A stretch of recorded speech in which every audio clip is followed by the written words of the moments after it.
is Ralph here at Cardboard Coliseum Games, and I'd like to welcome you to my first researched, vaguely scripted video in the form of a deck tech / top 5 list for EDH cards to break my favorite legendary creature and one of the first loves of my Magic life, the Sliver Queen. Her ability is pretty straightforward, and it might seem like she's overcost for just a token generator. But if you take a look at the token generating commanders, there are actually only 2 others with repeatable, non-tapping token generation abilities. There's Gave, Guru of Spores, and Marath, Will of the Wild. And both of them are a little wonky and absolutely require a doubling season type effect in order to be broken and go infinite and do all sorts of wonderful things. The Queen, on the other hand, is much cleaner and easier to break. And I'm going to show you the 5 best ways to do that in Commander. And rather than start at the bottom of the list and try to build some suspense like there's a commercial break,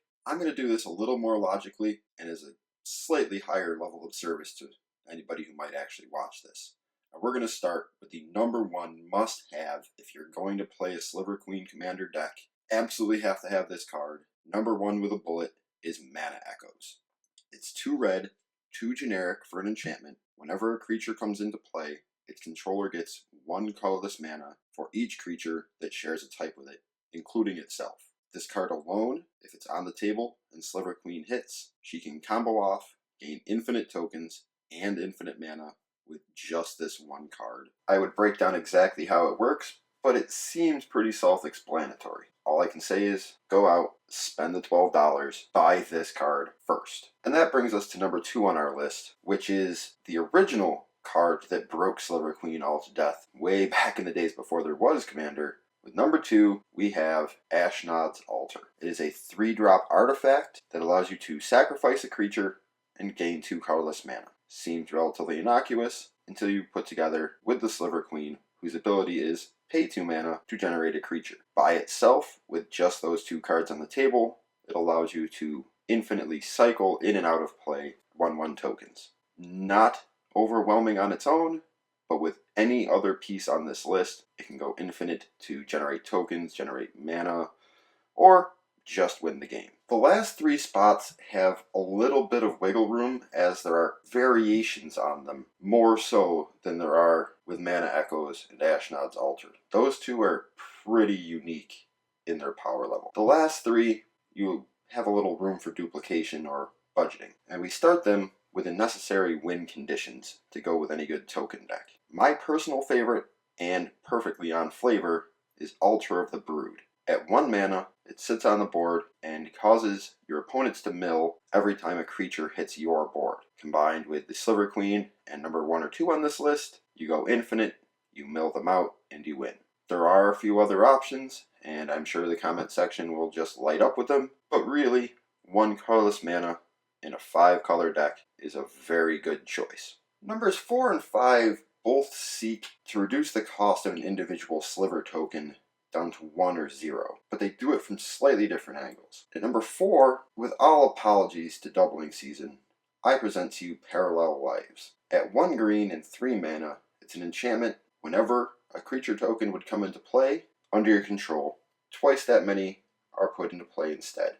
It's 1 mana less than doubling season. It doesn't give you the +1/+1 counters, but in this conversation, we don't really care about +1/+1 counters. It also happens to be about 1/5, 1/6 of the price of doubling season in real American dollars, and that's a pretty strong argument to me. So with this, every time you spend your 2, you generate 2 tokens instead of 1. Added to a Mana Echoes, you end up with infinite creatures and mana.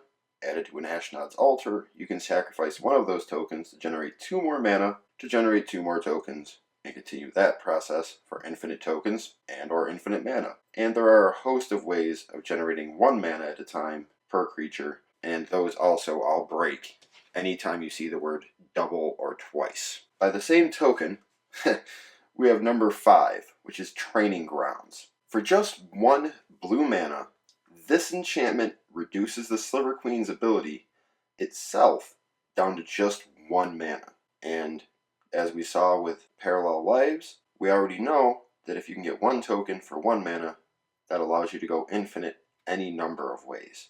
pretty good for a 1-drop, especially a 1-drop that costs less than $10. So there you have it, folks.